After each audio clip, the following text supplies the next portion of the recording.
係講網友。嗱，呢條片係講呢個美歐嘅世紀大決裂。咁呢一個決裂去到邊度呢？咁樣呢個 depends on 呢 Donald Trump 幾堅持呢樣嘢。如果佢係堅持到底呢，就決裂得相當徹底啦。但係呢個其實就係嗰個病因啊，係佢心目中對歐洲嘅憎恨嘅。呢個係對加拿大同歐洲嘅憎恨，因為佢覺得咧呢班人咧係左膠嚟嘅。佢甚至咧 share 咗個 post 話呢個美國嘅敵人咧就係歐盟同啲左膠，就係中國同俄國咧，只不過係代罪羔羊嚟嘅啫。即係咁樣。好啦，嗱由聽日開始呢一個係開始歲晚嘅大酬賓，有好多新嘢。呢個就係咁咧，就係包括咗乜嘢咧？就係我可以講有新嘅嘢送俾大家。其中咧就係即係呢個應唔應該送嘅呢一隻嘢已經係好抵，但係過年咧想大家開心下，你買呢隻 NMN 咧，再送多一盒臘腸俾你，皇牌臘腸呢個就係嗱呢隻 MNN 個份量好犀利嘅，大家知道每日食450mg 就係呢個 TMG 50 gram。呢個有白藜蘆醇，最革命性嘅，將白藜蘆醇加咗1倍，而亞精胺引入咗亞精胺，呢隻最新科研成果嚟嘅，同埋維他命 C。咁咧就係已經係第一盒就係8折啦。如果你買過 MMN 嘅，你買過第二盒咧就1316，食2個月，而咧就係再買一盒，每買一盒咧送多一盒皇牌臘腸俾你。嗱，呢啲咧係呢個你可以入去睇睇，呢個係 NMN 白藜蘆醇亞精胺呢3樣嘢加埋咧係抗衰老嘅鐵三角嚟嘅。你睇下啲學術論文點講？呢個學術論文點講？呢篇文咧就係講亞精胺同埋 NAD plus，NAD plus 係乜嘢咧？就係 NMN 導引出嚟嘅嘢。個 NAD plus 咧就駁長你個端粒體，等你個細胞可以再分裂過去，恢復青春嘅。再送大腸，每一盒都送一個大豬臘腸俾你。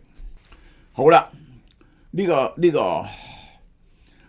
Donald Trump 咧去達沃斯前哨戰，佢帶300人去，佢預備係君臨呢個經濟論壇去嗰個論壇前夕，佢發動咗猛烈嘅社交媒體攻勢，佢係用 social media 自覺嘅。佢啲內閣未知嗰啲嘢咧，佢已經喺 Truth Social 度登記咗，目標直指美國嘅傳統盟友，手段係羞辱性，公開私密對話。哇！呢個好離譜嘅，即係個規則咧就係大家嘅私密對話咧，你唔應該公開嘅。呢個係如果唔係咧，大家唔敢講嘢。羞辱馬克龍，公開嘲諷馬克龍。馬克龍拒絕加入 Donald Trump 嘅和平理事會。反正冇人想要佢參加，何況佢都快卸任啦。佢係邀請咗法國參加嘅，馬克龍就話佢唔參加，咁咧就話都唔想佢嚟，係佢請咗俄羅斯、白俄羅斯、中國參加㗎咁就係話馬克龍就嚟卸任。其實馬克龍係要做到2027年啊，即係仲有2年嘅。呢個係公開咗佢私信，呢個係嗱一陣間，佢係特登將呢個私信講，即係馬克龍係幾咁軟弱。嗱，我同你馬克龍話喺敍利亞問題咧係一致嘅，我哋咧可以咧喺伊朗做啲大事，即係咧佢暗中講咧就佢支持佢去打伊朗嘅。但係我唔明白你喺格陵蘭做乜嘢？不如我哋咁啦，我哋開個 G7 meeting 喺達沃斯論壇嗰度呢一個，然後咧就係喺達沃斯論壇之後喺巴黎星期4 afternoon， 我請埋啲烏克蘭人、呢個丹麥人、敍利亞人同俄羅斯人嚟傾，我哋係咪可以喺巴黎食一餐飯呢？你翻嚟美國之前 Emmanuel， 咁佢咧就將呢樣嘢公佈咗，佢翳我啊！除咗言語羞辱咧，佢發出實質威脅，你唔嚟啊嘛！你唔嚟和平委員會啊嘛？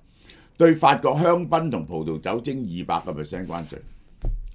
北約秘書長呢個咧真係我覺得好冇品，佢公布咗北約秘書長呂特嘅淺微私信，因為咧嗰個大家都知咧 Donald Trump 咧係要讚嘅，咁呢個呂特咧就讚佢讚得好肉麻啊！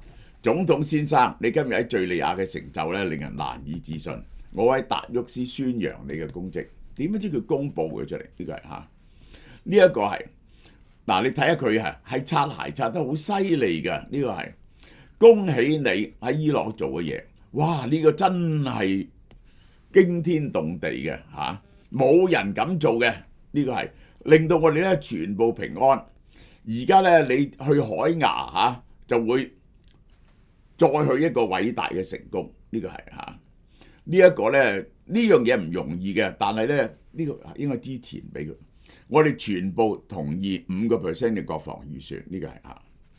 你喺美國同歐洲咧，就已經令到我哋進入咗個重要嘅時刻，為咗個世界。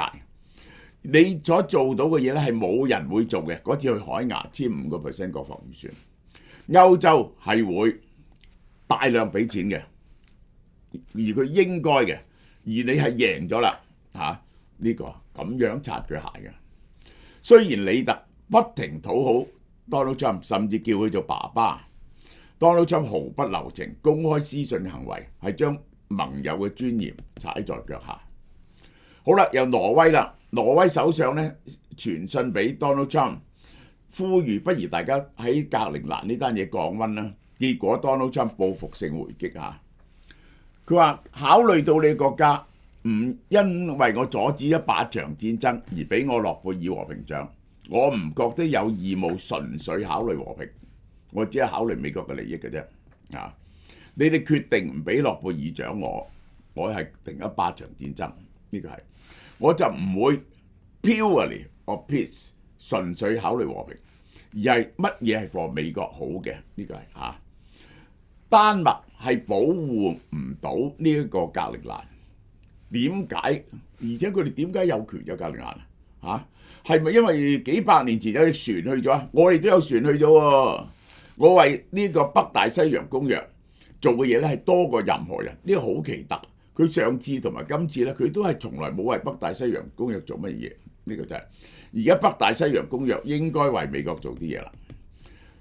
世界唔會和平嘅，除非我哋控制到格陵蘭。哇！呢個好笑，一路控制唔到格陵蘭，原來世界係冇和平嘅。呢個係外界首次確認 Donald Trump 將格陵蘭問題同諾貝爾獎落空直接掛鈎。佢認為丹麥欠佢一個獎項，既然冇獎就唔使再客氣啦。呢個就係喂，佢整啲咁嘅圖片，竟然發布 AI 圖片，大家咧以為係其他人惡搞嘅，唔係佢。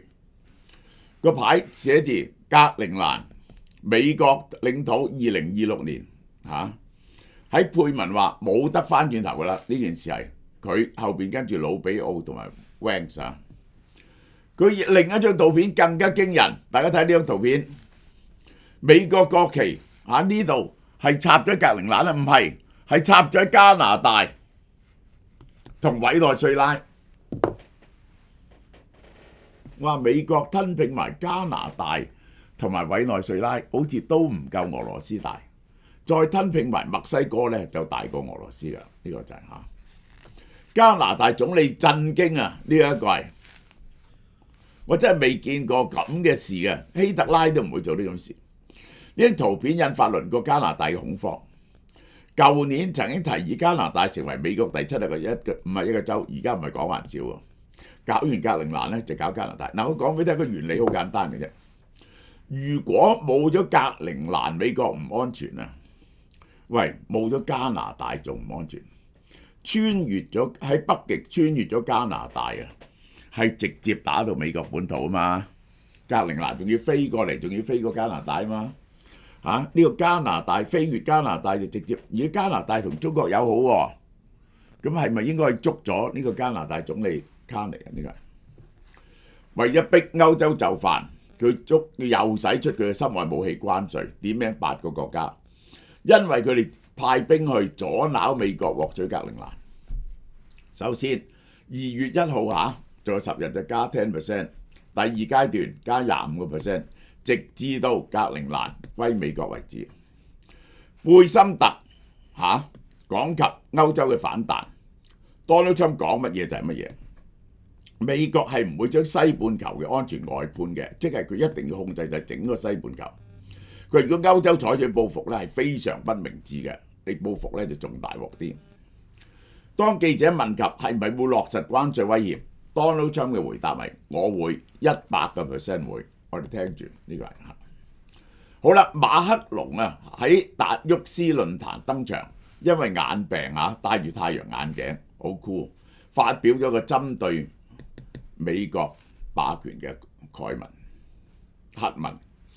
我哋正走向一個冇法治嘅世界，即係邊個有槍咧，邊個就惡，邊個惡呢個咧係翻去19世紀19世紀嗰陣時嗰個國際秩序，似乎係強者法則講咗算，呢個就係直接影射 Donald Trump 嘅叢林法則，使用咗極重嘅字眼，復甦嘅帝國主義野心，呢啲嘅行為咧係帝國主義。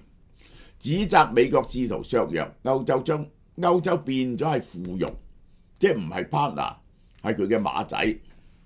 馮德萊恩緊接發言，佢針對 Donald Trump 嘅違約行為嘅態度堅決，因為雙方係傾咗個貿易協議係咁多關稅，你而家忽然加關稅，咁所以咧歐洲議會咧就已經停咗審核嗰個協議啦。咁呢個協議咧就被撕毀咗。佢話無論喺政治或者商業領域嘅協議就係協議啦，講好咗咁就係咁啦。呢個指責美國違反咗舊年7月達成嘅貿易協定，而家歐洲關稅。針對格陵蘭問題，歐盟嘅立場鮮明，同丹麥同埋格陵蘭完全團結，領土同主權領土嘅主權完整不容談判，你唔可以傾都冇得傾，回絕咗 Donald Trump 嘅收購請求。歐盟警告我哋應對嘅措施係毫不動搖、團結一致而且適當嘅，暗示歐盟已經準備咗長期嘅對抗。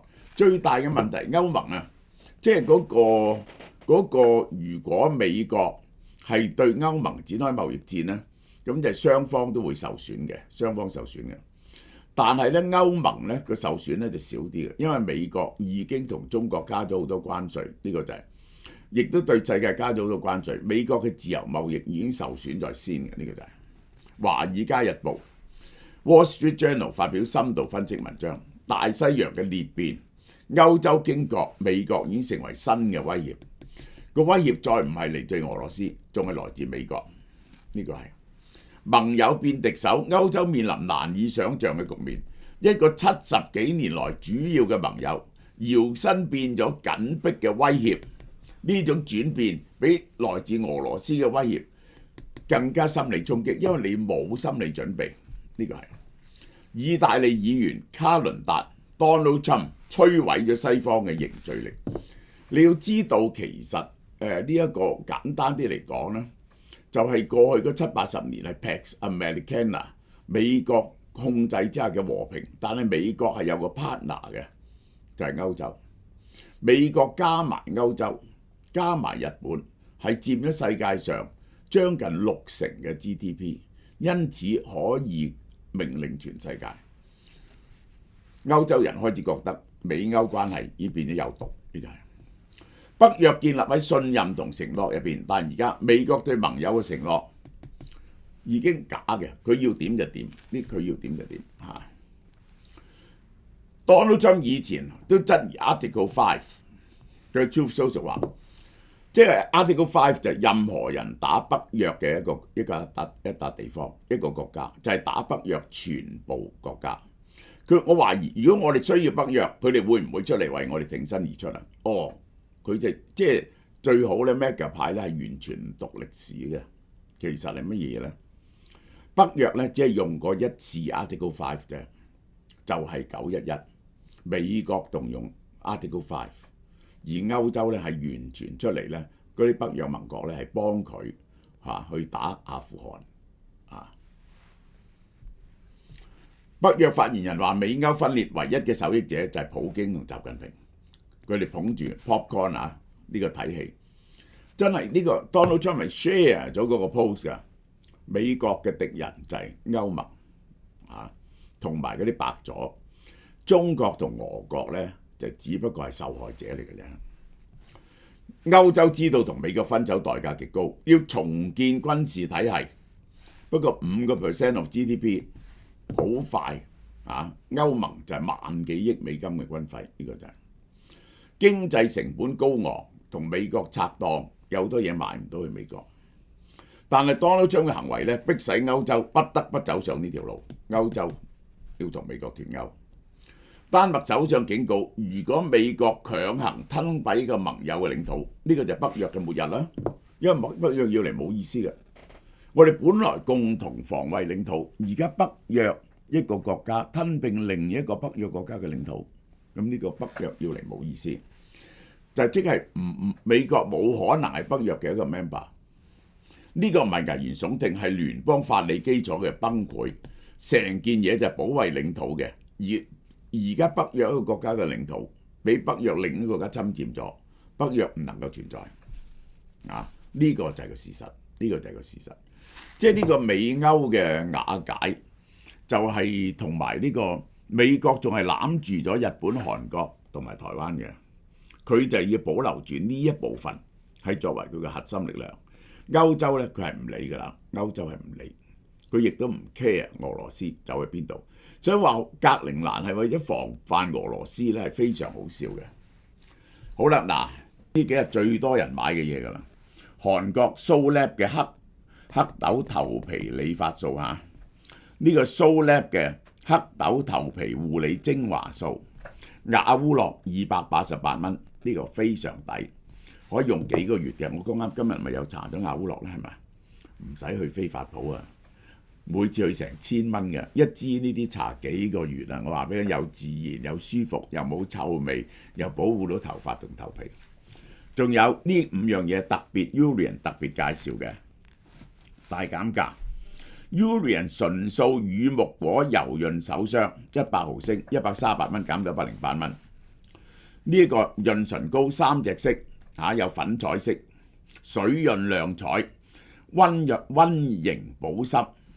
同埋滋潤保濕58蚊，呢一個係 Urian 純素深層毛孔清潔泥膜敷上去嘅，呢個係148蚊100克，呢個8塊。嗱 Urian 係韓國 No.1 嘅純素牌子，對皮膚敏感嘅人非常好嘅。蘆薈面膜8片裝128蚊，係好靚噶啦，呢啲大家多多支持下。好啦，嗱馳名嘅。呢一個賀年糕點開始推出啦，有8折優惠下，有4款賀年糕點，當然有呢個瑤柱蝦米蘿蔔糕啦，係用大廚系列嘅臘腸再配生晒嘅蝦米以及時令嘅大蘿蔔，無論蒸或者煎都咁好食嘅，原價148蚊，8折118蚊。好啦，臘味芋頭糕咧，就用臘腸加揀手芋頭切成粒狀，加上臘味，特別有咬口。原價138，8折108啫。第3款咧係半糖馬蹄糕，半糖馬蹄咧係出名嘅馬蹄出產嘅地方，做糕點特別有名嘅，清熱化痰，花少少功夫。將馬蹄切成條狀拌入，食落去會有清甜效果嚇。原價108，8折88。最後係椰汁年糕，係用馬來西亞椰汁飄香撲鼻質感輕綿煙韌，原價108蚊，優惠價88蚊。以上4款都係750g 一包嘅一盒嘅，香港製造，呢個好重要嚇。優惠期由1月1號至1月31號，攞貨日期2月7號至15號。好。